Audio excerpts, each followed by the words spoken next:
Number 1. Knocking. I heard it one night, and it startled me. I was laying in bed, just reading a book.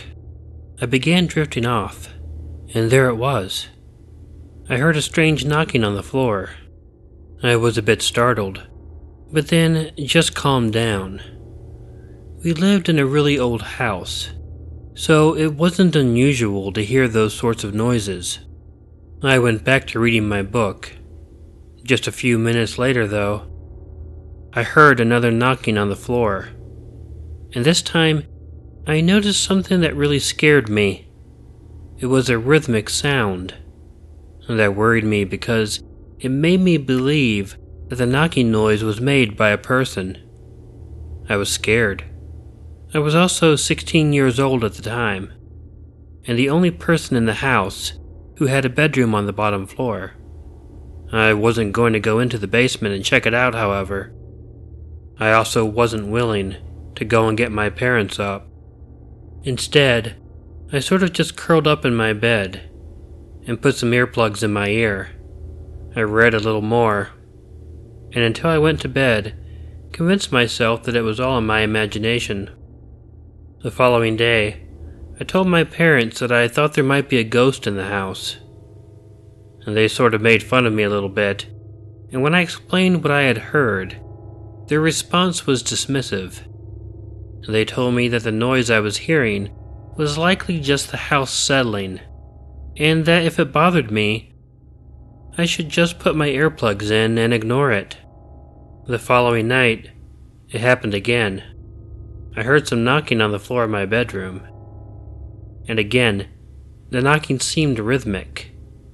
I put my earplugs in my ears like I was told to, but that really didn't solve the problem at all. Yeah, it cut down on the noise, but just getting rid of the symptom, it didn't cure the disease. I no longer heard the knocking, but that didn't mean it wasn't there. My parents were probably right. The knocking was likely just the house settling, but it still bugged me. I didn't mention it to my parents the next day. I really wanted to, but they were both very matter-of-fact people.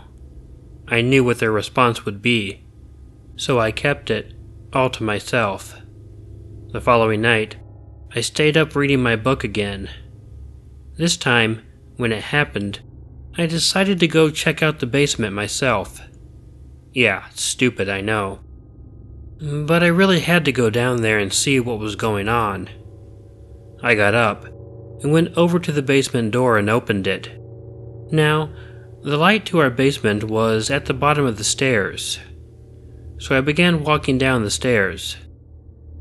Like any scared child or teenager about to do something really stupid, I took my time walking down the stairs.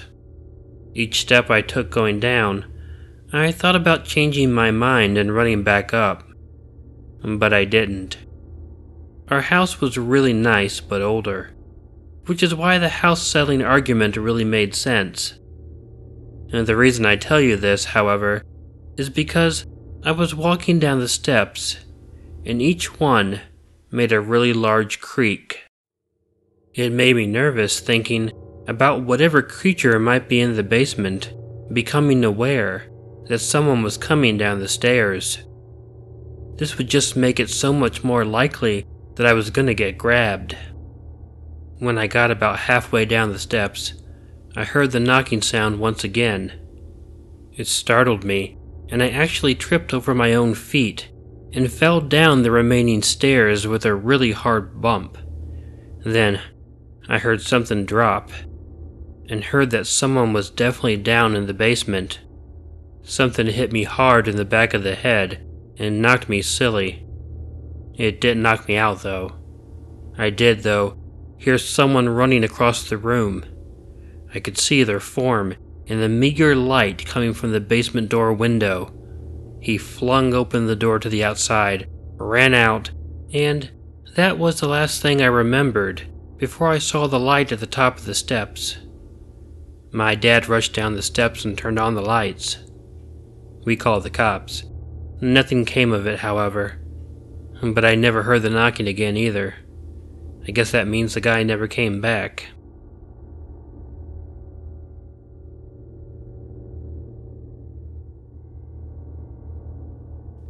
Number 2. The basement in the cabin. This is a really weird story that took place when I was much younger. I used to go hiking quite a bit. It began as a pastime of mine when I was a pre-teenager, but it absolutely became a passion as I got older. By the time I was 17, the age I was when this story took place, I was doing it all the time. It is not unusual to come across old buildings when you're hiking out in the country. Most of these are old barns. I think I once came across a one-room schoolhouse, and that is my guess at least, because there were old desks in the building. But the strangest thing I ever came across was a cabin. Now, I know that a cabin doesn't seem very strange, but the reason why it was so odd to me was that it wasn't as old as many of the older buildings that I have come across.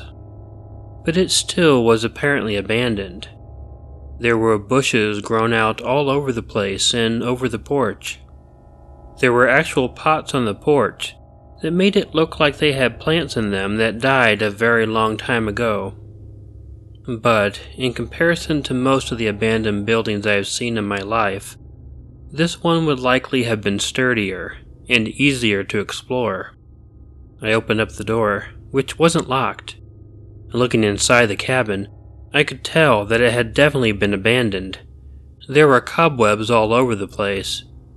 Moss had overgrown many of the areas as well. There was some rotted out furniture in the place as well. But what got my attention was the trap door. I went and with relatively no difficulty pulled it open.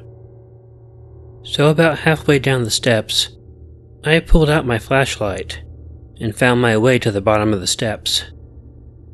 Then, I set about to explore the basement.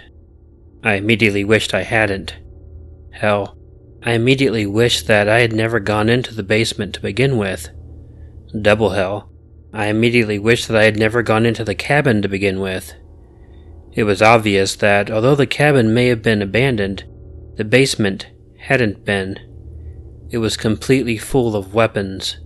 Tons of weapons, hanging from every wall.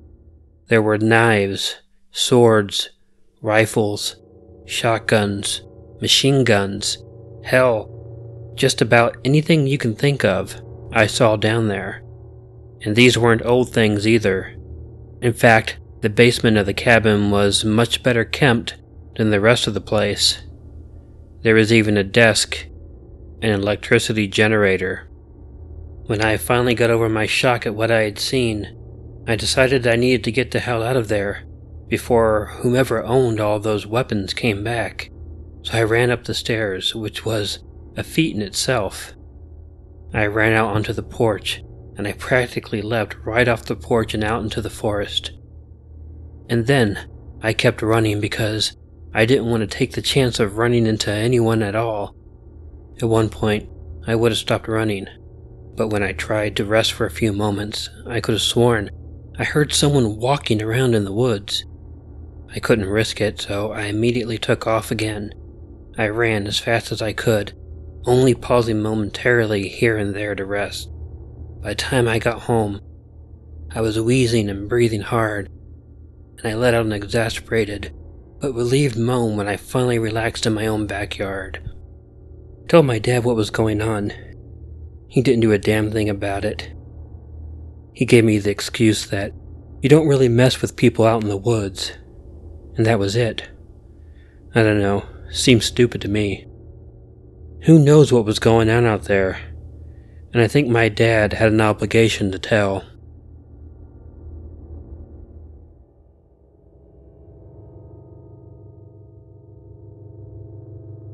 Number 3. What's in the basement? When I was young, I used to babysit my brother and sister. I was about 15 at the time. I am 35 years old now. I am the oldest, and my sister Jessie is 3 years younger than I am, and my brother Charles is 10 years younger than I am. I would babysit a lot for them, because our mom was a single mom and would work nights as a bartender. I had babysat them from time to time since I was 10 years old. We never got scared, and we were used to being by ourselves. I know this doesn't happen anymore at such a young age, babysitting, but hey, it was the 90s and things were safer then. It was normal watching them, and I never had problems or issues. My mom had rented a small 2-bedroom house. Let me give you the layout of the house, it will be important later. When you came in the front door, into the living room, there was another door that had a screened-in porch on the right. On the left was a doorway, which led into the bedrooms and bathroom. My mom's room was on the left, our bedroom was on the right, and the bathroom was in the middle.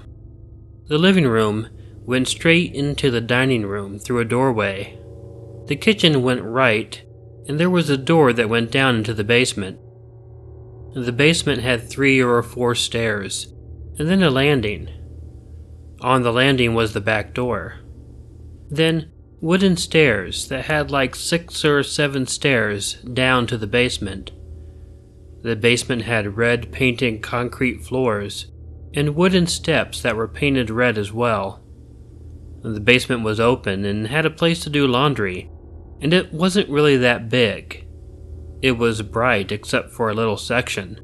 The section that was dark had a walkway and a column on each side, but had concrete cinder blocks that went about knee-high, and it was full of dirt. Supposedly, this was a crawl space for the house, but I always thought it was weird. It didn't really appear to go under the house or go anywhere. It was just a dark area. This was an old house, and most of the doors opened with skeleton keys, and the keys hung on hooks outside of the kitchen door, in between the wall and the fridge. All of the doors used skeleton keys, except for the front door, back door, and screened-in patio door. Skeleton keys are not used in homes anymore, and this was in the mid-90s, so this meant the house had to be old. Skeleton keys were usually used in houses in the 1800s, and this house was in the middle of a small city. One night, we had been laughing and being silly. My brother was asleep in the bottom bunk in our room. My sister Jessie and I were standing in the doorway in front of the bathroom, laughing and joking. All of a sudden we hear boom, boom. It sounded like someone was jumping on the wooden basement stairs. We could actually hear it very loudly on the other side of the house, like someone was jumping and going to fall through the stairs. My sister and my eyes got huge. I had goosebumps running up my arms. The hair on my arms also stood up. I yelled at my sister Jessie, "Go in the bedroom with Charlie and shut the door. I'm gonna go grab the keys." My sister didn't even argue. She ran and slammed the bedroom door. I ran into the kitchen and grabbed the skeleton keys by the kitchen door. As I was grabbing the keys, I could hear the boom, boom, coming up the stairs. It was getting closer. My heart was racing, and I was scared, but all I could think is, I have to lock the door and protect my brother and sister. I can't explain the sound because I've never been able to explain the exact sound. I just know it was loud, and you could hear it go up and down the stairs. It still sounded like someone was jumping, and they were jumping so hard, it sounded like they might fall through the stairs. I grabbed the key, put it in the kitchen door, locked it, and made sure it was locked. It was locked. I ran into our bedroom, slammed the door, and locked it. Luckily, we had left the cordless phone in our bedroom. We were so scared and freaking out. We called our mom at work and told her what had happened. She ended up sending someone she knew from the bar to check the house. All the doors were locked, and there was nothing in the basement. There was no one there. It was only my sister, brother, and me in the house. We ended up moving out of that house about 6 months after that for a bigger place that had 3 bedrooms. What we didn't know until a few years later was that my mom had something similar happen to her one night. Apparently, both those girls were at our dad's house, and my mom had picked up my brother from the babysitter in the middle of the night, after work, and came home and laid down. She would always call her best friend and let her know she made it home. In the middle of the call, my mom could hear the extra furniture she had put down there, which was a table and chairs. She could hear the chairs sliding across the concrete floor in the basement. It made a screech sound as it scooted. My mom told her best friend, "Someone is in the house. I don't know what to do." She grabbed her keys and my brother and jumped in her truck. She sat there and thought, where am I going to go? Or do? She sat there for a few minutes. She decided to go in and make sure the door was locked downstairs and just go to bed. She didn't have a choice. She didn't have anywhere else to go at 3 a.m. in the morning. The next morning, she went downstairs and checked, and nothing had been moved. All the doors were locked as she left them. The chairs and the table were exactly where she left them. I believe it was supernatural, because we couldn't find an explanation for these events. As a side note, my aunt and uncle lived with us for a little bit before we moved until they could get their own place. They slept in the basement. My mom always said I don't know how they stayed down there, but they never mentioned anything happening to them. I believe in ghosts because of what happened. I didn't until this happened to me and my sister. I still think the dirt part was weird and wonder if someone was buried there. I know, classic horror movie, but that is what we said when we were kids. That has been my thought since living there. I wonder what happened and wonder if anyone lives there now, and if so, what have they dealt with? I just know I'm glad we moved before something else happened, and I never want to see it again. I still get chills when I think of it or tell the story. A part of me wants to know what was in the basement, but maybe I should just leave it alone.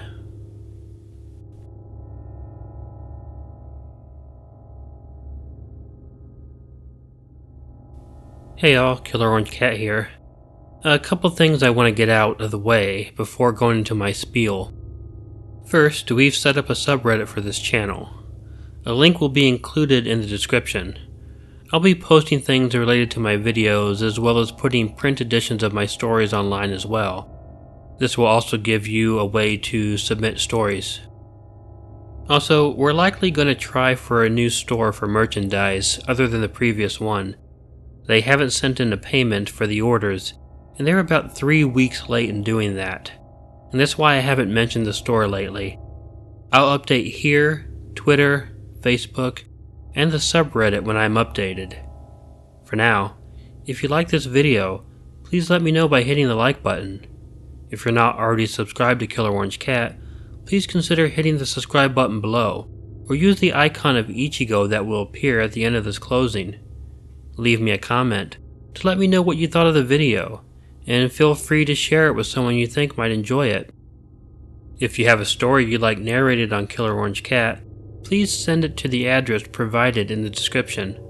My only requirement is that the story is original, meaning it has not been read on any other YouTube channel. In the meantime, please don't forget to make sure to check in your closet and check under your bed, because you never know where a Killer Orange Cat might be hiding. Good night.